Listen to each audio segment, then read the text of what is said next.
500,000 people in America are left homeless. In this graph, you can see the estimated amount of homeless people in America from 2007 to 2022. And in the last few years, you can actually see a steady increase in the amount of homeless people. I'm going to be talking about the reasons people find themselves homeless, what the government is doing to prevent this problem, and problems that arise after becoming homeless. People often become homeless because of illnesses and disabilities. Chronic illnesses can keep people from maintaining a job, making it hard for them to afford a house to live in. Research done by the National Alliance to End Homelessness has found that on a given night in 2022, 21% of the homeless population reported having serious mental illnesses. Around 10,000 people have HIV or AIDS. Without a job and no steady income, it's incredibly hard for these individuals to pay bills and buy things they need to survive. The housing market's also only been increasing, making it incredibly hard for these people to find affordable housing. In big cities where you see the cost of living is much higher, you tend to see a lot more homeless people living on the streets.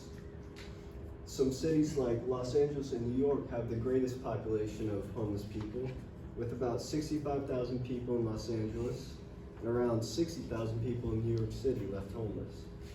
According to the National Alliance to End Homelessness, a household will need to earn an average salary of about $50,000 per year or $23 per hour to afford a 2-bedroom apartment. People find themselves homeless for several different reasons, and with that in mind, America is trying its best to find a solution to this problem. One way they're doing this is with the formation of the USICH. The USICH is the United States Integrity Council on Homelessness. It was formed in 1987 and is a group of 19 federal agencies that help create strategic plans to prevent homelessness. And a decade after their first plan was released, they saw a 9% decrease in homelessness across America. Biden-Harris administration is also fighting to combat this issue. Many complications amongst homeless populations stem from the fact that they don't have proper shelter. This can mean that they're living in the cars, tents, or just on the streets.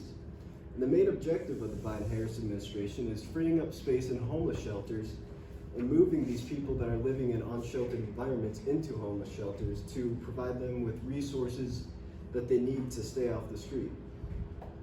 There's a lot of money being allocated to this problem as well. For instance, in California, they've spent nearly $10 billion to provide services to over 500,000 people. Most of the money was spent on either building new housing or preserving old ones. And in 3 years, they added around 17,000 new spaces for homeless people in sheltered environments. While America is doing its best to combat this homeless problem, there are many other problems that arise after people become homeless, such as addiction to hard drugs. It's a major problem because people who are homeless will get whatever they can find on the street, and most of the time what they are getting isn't exactly what they think it is. And many of these drugs on the street are laced with fentanyl and other deadly drugs, which can lead to many overdoses in the homeless population.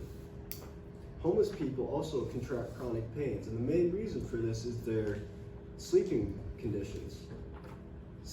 Even though America is doing its best to move most of these people into housing environments, many people still don't have access to homeless shelters. Leaving and sleeping on the streets can lead to chronic back pain. There's also a high premature mortality rate amongst homeless. Homeless individuals are around 3 to 4 times more likely to die than individuals who are housed. And American living in a house is expected to live around 80 years, and people who are homeless live up to around 45 to 50 years. With all being said, homelessness remains a significant and enduring challenge in the United States. However, with the introduction of new strategies and plans by the USICH, it gives hope that over time, homeless rates will decline and eventually diminishing its status as a major issue. So, do you think America is putting enough effort into solving the homeless problem, or could they be allocating more resources to combat this issue?